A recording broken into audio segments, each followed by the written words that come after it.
بسم اللہ الرحمن الرحیم۔ السلام علیکم۔ حضرت جنید بغدادی رحمۃ اللہ علیہ کا نام کون نہیں جانتا۔ آپ کا واقعہ ہے، ایک مرتبہ دل میں خیال کیا کہ اگر شیطان سے ملاقات ہو جائے تو ایک سوال کروں گا، اور انہوں نے ایک دن اللہ سے دعا بھی کر دی کہ اے اللہ کبھی شیطان سے ملاقات کرا دے تاکہ اس سے سوال کر لوں۔ ایک دن نماز پڑھ کر مسجد کے باہر نکلے تو ایک بوڑھا آدمی جھک کر سلام کرنے لگا۔ حضرت جنید رحمۃ اللہ علیہ نے اس کو دیکھ کر کہا کہ کون ہو تم؟ کہنے لگا میں وہی ہوں جس سے ملنے کی آرزو آپ کو تھی۔ حضرت سمجھ گئے کہ یہ اصل میں شیطان ہے۔ شیطان نے کہا کہ آپ مجھ سے کیوں ملنا چاہتے تھے؟ حضرت جنید رحمۃ اللہ تعالی علیہ نے کہا کہ میرے ذہن میں تیرے متعلق ایک سوال ہے۔ سوال یہ ہے کہ جب اللہ تعالیٰ نے تجھے حضرت آدم علیہ السلام کو سجدہ کرنے کا حکم دیا تو میری سمجھ میں نہیں آتا کہ آخر تجھے کس چیز نے اللہ کے حکم کی تعمیل سے منع کیا؟ کیوں تو نے سجدہ نہیں کیا؟ کیا اللہ کی عظمت کو نہیں جانتا تھا؟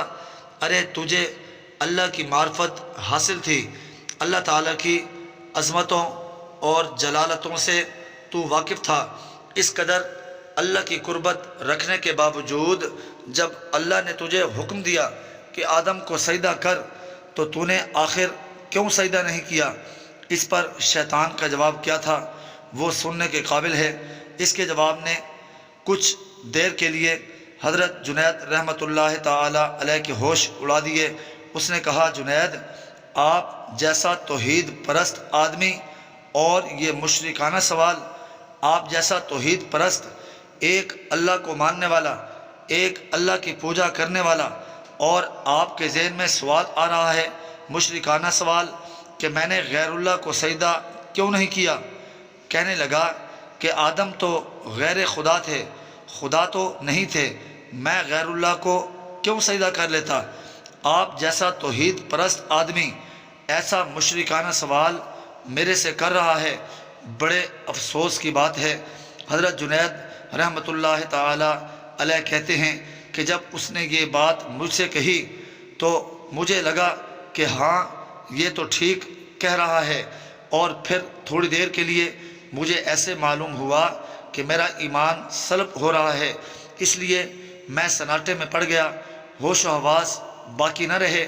میں سوچنے لگا کہ اس کو کیا جواب دے سکتا ہوں، اس لیے کہ جب وہ کہہ رہا ہے کہ تم ایک اللہ کو ماننے والے ہو اور مجھے پوچھتے ہو کہ آدم کو سجدہ کیوں نہیں کیا۔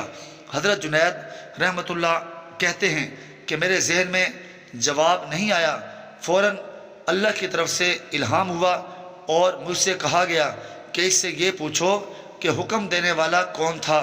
حکم دینے والا جب خود کہہ رہا ہے کہ فلاں چیز کو سجدہ کرو تو توحید اسی کا نام ہے کہ اس کی بات کو مان لیا جائے۔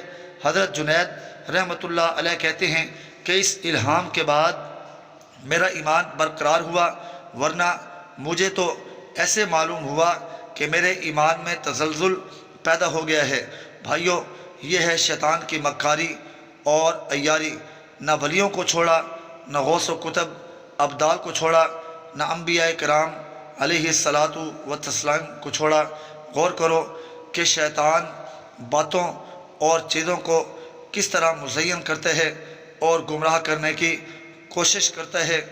اس کا ذرہ اندازہ اس واقعے سے آپ کر لیجئے۔ اس لیے کبھی بھی شیطان سے بے فکر نہیں ہونا چاہیے۔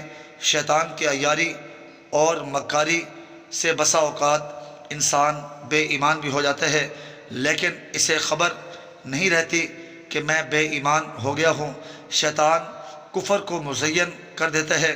اللہ تعالی ہم سب کو نفس اور شیطان کے ہتھ کنڈے سے بچائے، آمین۔